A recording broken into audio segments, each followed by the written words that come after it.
Benjamin Smith. What a word, church. Embassy International. You can maybe see that.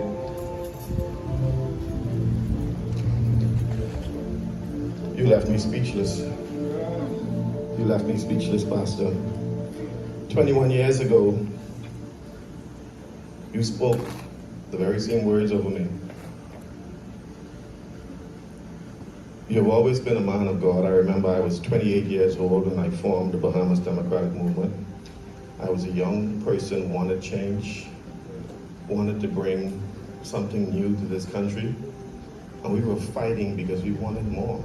We wanted possession. Amen. And I remember meeting this little short, fiery pastor, full of the word, full of prophecy.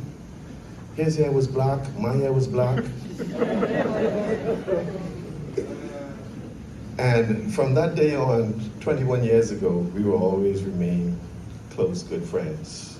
Him and I spoke earlier when I decided to reemerge. Well, I didn't decide. God sent me here. I was out of politics. I was done. I was finished, finito. I was not interested no longer. But one day on my way to work, the Lord said to me, go back to where I sent you. Amen. And I said, no, I am not going back there, Lord. This is too hard. He said, all of the troubles you faced in the past no longer exist. Go. So I called up several of my friends. I went to work and I called up several of my friends and I said, something just happened to me. Can you all please help me? Tell me what to do. They said something interesting to me. They said, we were waiting on this call. I said, how were you waiting on this call when I wasn't going down this road? So I said, Lord, if this is to be, then you got to make this happen. So I went on a 3-day fast. And on the third day, the Lord said to me, and he spoke to me like a Bahamian pastor, you think you are the only person I'm talking to? I am talking to hundreds of Bahamians. Go and speak.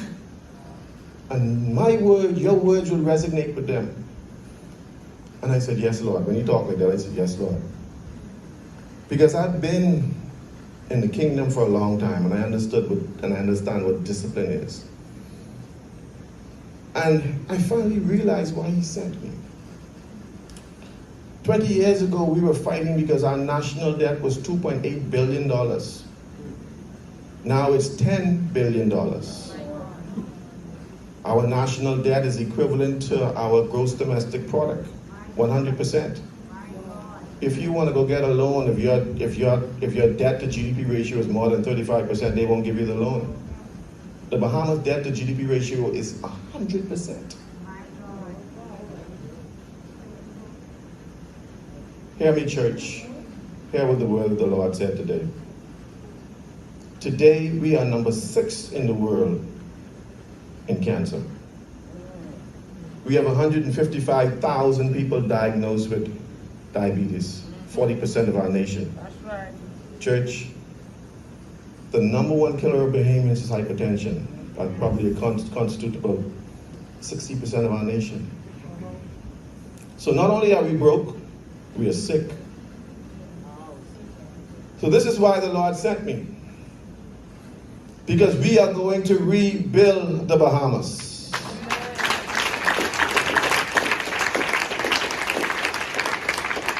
We are going to rebuild the Bahamas because the same words that the pastor spoke, ownership. Remember when the children of Israel were at the Red Sea? When they crossed over, the manna stopped. There was no more freebies from heaven.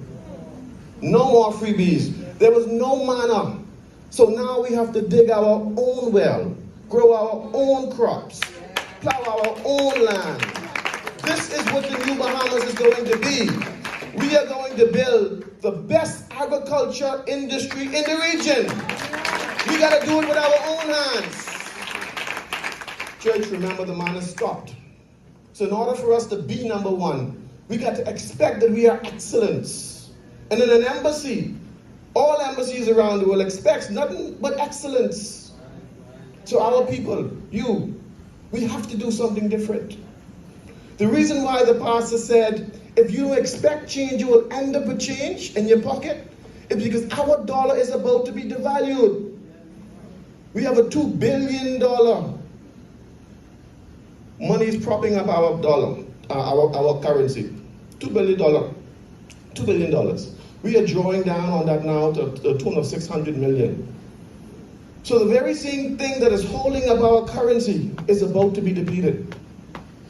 Before COVID-19, we had $1.9 billion in national insurance for your pension.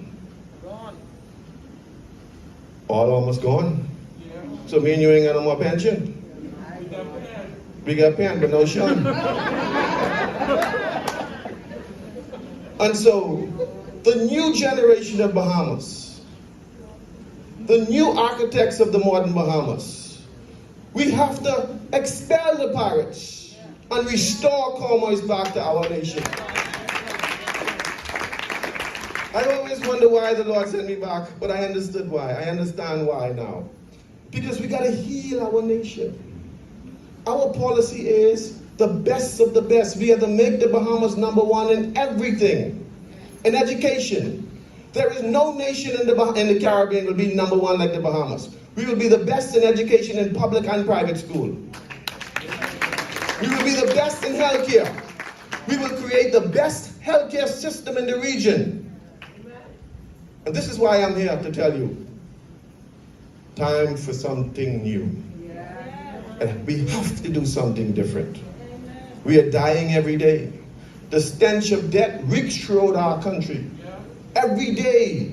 Not only COVID-19 death, people are dying from cancer. 3 months ago, my father came from Grand Bahama to me, and he died within, 6 days? Pancreatic cancer.